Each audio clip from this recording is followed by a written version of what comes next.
और इसी बीच एक बड़ी खबर आपको बताएं, संसद में आज एसआईआर पर चर्चा शुरू हो चली है। लोकसभा में एसआईआर का शोर गूंजेगा। नेता विपक्ष राहुल गांधी बहस की शुरुआत करेंगे। लोकसभा में आज चुनाव सुधार पर चर्चा होगी। प्रश्नकाल के बाद 10 घंटे तक बहस होगी। बहस के लिए 10 घंटे का समय रखा गया है। सरकार की ओर से कल जवाब दिया जाएगा। कल कानून मंत्री अर्जुन मेघवाल जवाब देंगे। राज्यसभा में बुधवार और गुरुवार को यह चर्चा होनी है। आइए सीधी तस्वीरें आपको लोकसभा से दिखाते हैं। Upon its final publication in accordance with the rules made under this act. अब वो the said electoral roll shall unless directed by the election commission etc. ये दूसरे प्रावधान में है।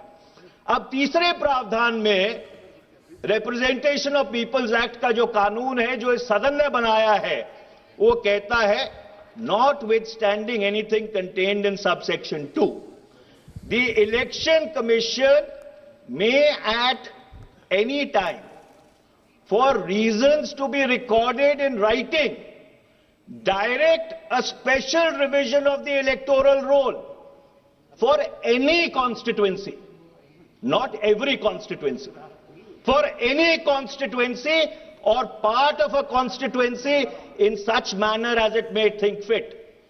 आगे कानून ये कहता है जो इस सदन ने बनाया है, provided that subject to the other provisions of this act, the electoral roll for the constituency, एक particular constituency, as is in force at that point in time of issue of any such direction, shall continue to be in force until completion of the special revision so directed. अध्यक्ष, इसका क्या मतलब है? इसका मतलब यह है कि ना संविधान में ना कानून में स्पेशल इंटेंसिव रिवीजन का कोई प्रावधान है। यह सिर्फ एक अख्तियार चुनाव आयोग को दिया गया था कि अगर किसी क्षेत्र में कोई गड़बड़ी है इलेक्टोरल रोल के साथ, कोई मतदाता सूची ठीक नहीं है, तो उसको ठीक करने के लिए for reasons to be recorded in writing and reasons to be made public, तो ही आप एसआईआर कर सकते हैं। आप पूरे बिहार के लिए एसआईआर नहीं कर सकते, आप पूरे केरल के लिए एसआईआर नहीं कर सकते, आप पूरे पश्चिम बंगाल के लिए एसआईआर नहीं कर सकते।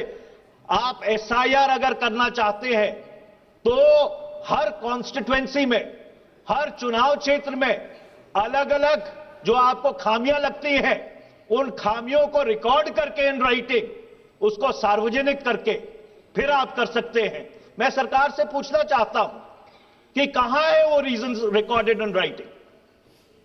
सरकार को चुनाव आयोग से वो जो कारण है उनको अपने संज्ञान में लेकर सदन के पटल पर रखना चाहिए कि कौन सी कॉन्स्टिट्यूएंसी में, कौन सी चुनाव क्षेत्र में कहां पे गड़बड़ है, क्या कंप्लेंट चुनाव आयोग को मिली और उस कंप्लेंट के आधार पर क्या उन्होंने इंक्वायरी की और क्या इंक्वायरी करने के बाद वो अगर इस निष्कर्ष पर पहुंचे हैं कि एसआईआर एक चुनाव क्षेत्र में होना चाहिए तो उसके जो कारण है वो सार्वजनिक होने चाहिए।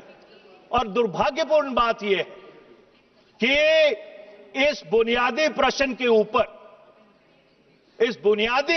ऊपर कि चुनाव आयोग को एसआईआर कराने का अख्तियार है कि नहीं, ये दुर्भाग्यपूर्ण बात है कि अदालत में भी इसकी चर्चा नहीं हुई।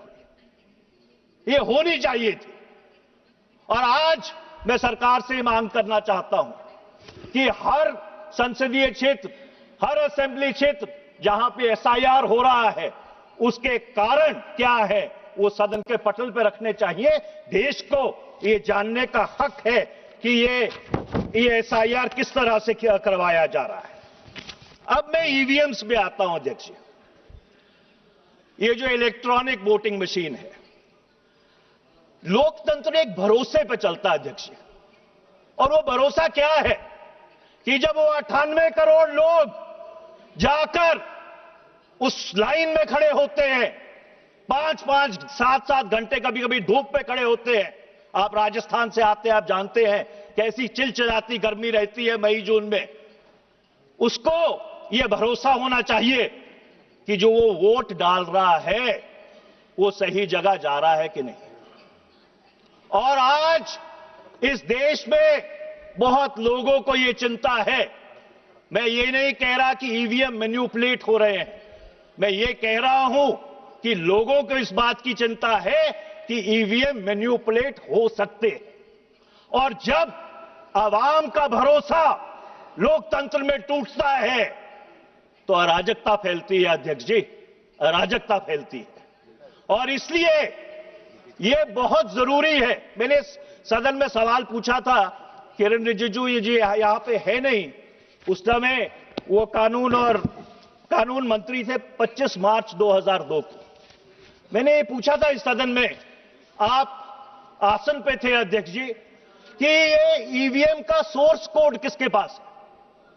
ये ईवीएम का जो सोर्स कोड है ये क्या उन कंपनियों के पास है जो ईवीएम बनाती हैं?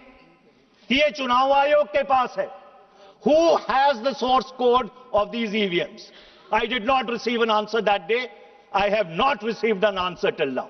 और मैं आज आपके माध्यम से पूछना चाहता हूं कि सरकार को चुनाव आयोग से यह बात पूछकर हम लोगों को बतानी चाहिए कि क्या उसका सोर्स कोड जो मदरबोर्ड प्रोग्राम होता है वो उनके पास है कि उन कंपनियों के पास है जो ये मशीनें बनाते हैं। और मैं अध्यक्ष जी बहुत जिम्मेदारी से यह बात कह रहा हूं कि इसका ये जो लोगों में आशंका है इसको हल करने के दो ही तरीके हैं। या तो 100% वीवीपैट की काउंटिंग हो, 100% वीवीपैट की काउंटिंग हो, और या जो से बढ़िया सलूशन है कि हमको पेपर बैलेट पे वापस चला जाना चाहिए। बहुत सारे ऐसे मुल्क थे जिन्होंने ईवीएम का प्रयोग किया था, जापान, जर्मनी, अमेरिका, जहां पे ये आजाद हुए थे।